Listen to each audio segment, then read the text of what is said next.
안녕하십니까. 통역 필수 단어 227번째 시간을 시작하겠습니다. 오늘은 독, 독특, 돕다 세 단어를 알아보겠습니다.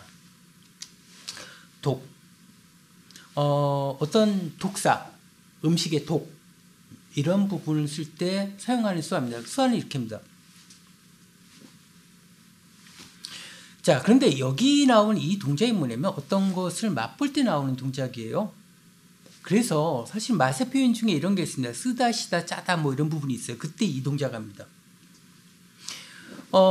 요 쓰다, 시다, 짜다에 대한 세 표현을 농인부로 해놓으면 예전 분 같은 경우 표정으로 사실 다 했어요. 동작 하나고.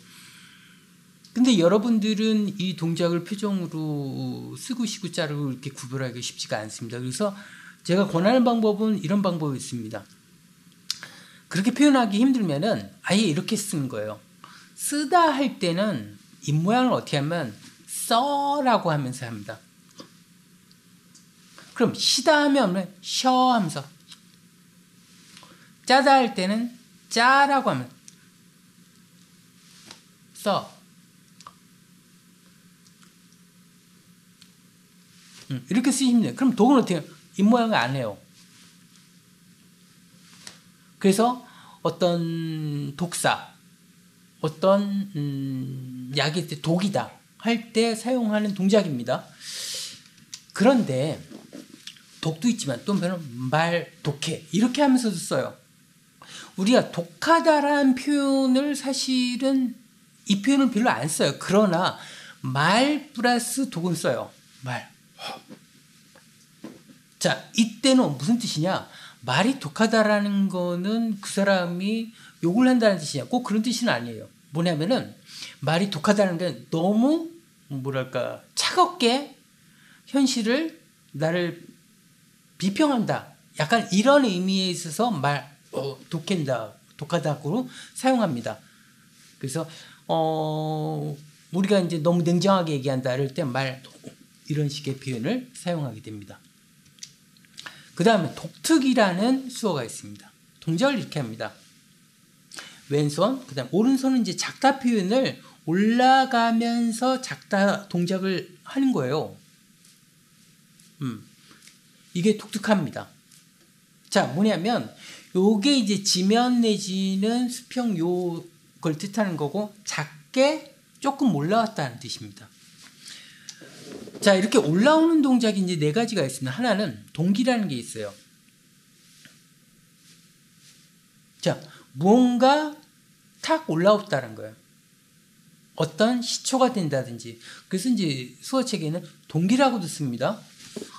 이런 표현은 이렇게 듣습니다. 자, 무슨 동기 전화 주세요가 아니라 뭔 일이 있으면 연락 주세요. 라고도 합니다. 옛날에는 친구들 매일 친구 만났다가 나이 들어 뭔가 이렇게 한대요. 뭔가 건수가 뭔 일이 생기면 그때 모인다. 이렇게 이제 얘기할 수 있죠. 그래서 뭔가 툭 갑자기 튀어오는 거. 그 다음에 나온 게 이제 작게 튀어오는 거. 이 작게 튀어오는 건 뭐냐면은 여기서는 좋다 나쁘다가 아닙니다. 좀 다르다라는 겁니다. 만약 예를 들어 예전에는 발레를 합니다. 그럼 다 발레인데 보니까 남자 있어. 오. 그때 조금 튀어났다. 다르다. 독특하다라는 거예요. 요리 배우는 학원 딱 갔더니 예전 다 여자. 여자. 지금 보니까 남자 있어. 오. 그러면서 이 동작을 씁니다. 그래서 독특하다는 조금 다르다라는 거예요. 다 이런데 얘만 이래. 특색이 있어. 이런 의미로 사용하게 됩니다. 그래서 그렇게 나오는 것 중에 또 뭐 있냐면 이 동작이 있습니다. 이건 아예 이제 그 기준선을 의미하는 거 고기 사이를 이렇게 삐집고 나온 겁니다. 근데 많이 삐져나왔죠. 아까보다는. 그래서 어떤 거 출중한 거예요. 수화 잘해. 아주 출중하고 뛰어난 부분을 얘기할 때 이겁니다. 그 다음에 이제 이렇게 오르는 것 중에 이게 있습니다. 자, 요거는 천천히 하면 나오다라는 거예요. 뭐 봄에 새싹이나 잎들이 이렇게 나와. 생겨.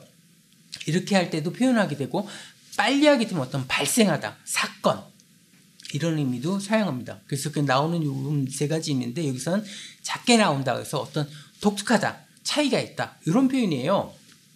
그런데 이런 표현에서는 독특하다는 거 있고 괴짜라는 수화가 있습니다. 괴짜는 수화를 이렇게 합니다.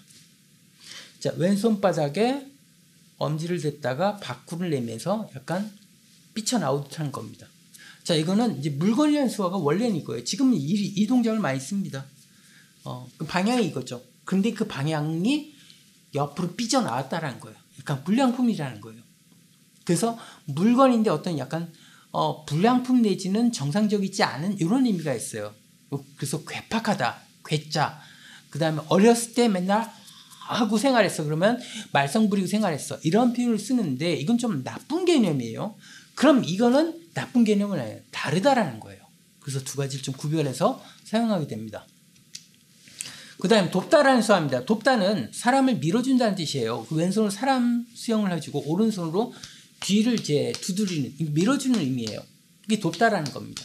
자, 여기 돕다인데, 돕다는 특이하게, 몇 번 해주냐, 뭐, 세기를 어떻게 하느냐, 위치를 어떻게 하느냐, 의미가 조금 달라져요. 자, 보통 이제 돕다 할 땐 2번 해줍니다. 돕다. 그런데 3번 이상 해준다면 뭐, 항상이나 늘 도와줘, 뭐 이런 식이에요. 친구 항상 도와줘. 이런 식으로 항상이나 늘이나 자주라는 의미로 바뀌어버립니다. 그런데 세기가 이거 하는 거, 그러니까 이제 누군가를 돕는데 하면은 약간 건성으로 돕는 거죠. 그러면 하면 약간 전폭적으로, 적극적으로 친구이라면 적극적으로 도왔어. 약간 이런 의미가 됩니다. 근데 위치에 따라서 아까 얘기한 수평 위로 하면은 보통 돕는 건데 수평 밑으로 하면은 몰래 도와주는 거죠. 남들 모르게 이렇게 도와주고 뭐 이렇게 할 땐 이런 형식의 의미가 조금 바뀌게 됩니다. 그런데 이제 국어를 사용할 때 이런 표현이 있어요. 어떤 이제 공부를 어떤 걸 배웠는데 야 많이 도움이 됐습니다. 그때 도움 받다. 그러니까 이게 도움 주다고 도움 받다인데 도움 됐습니다. 이렇게 표현하진 않아요. 이때는 유익이 됐다는 표현을 써요. 유익. 돈을 삼키는 동작이 유익인데 이 동작을 씁니다. 그래서 돕다는 실제로 돕는 개념만 거의 대부분 써요. 그러니까 국어에서 많이 도움이 됐어요 라는 표현을 할 때 돕다라는 표현보다는 그때 유익을 많이 쓰는 경향으로 사용합니다. 자, 오늘은 독특, 돕다 세 단어를 알아봤습니다. 감사합니다.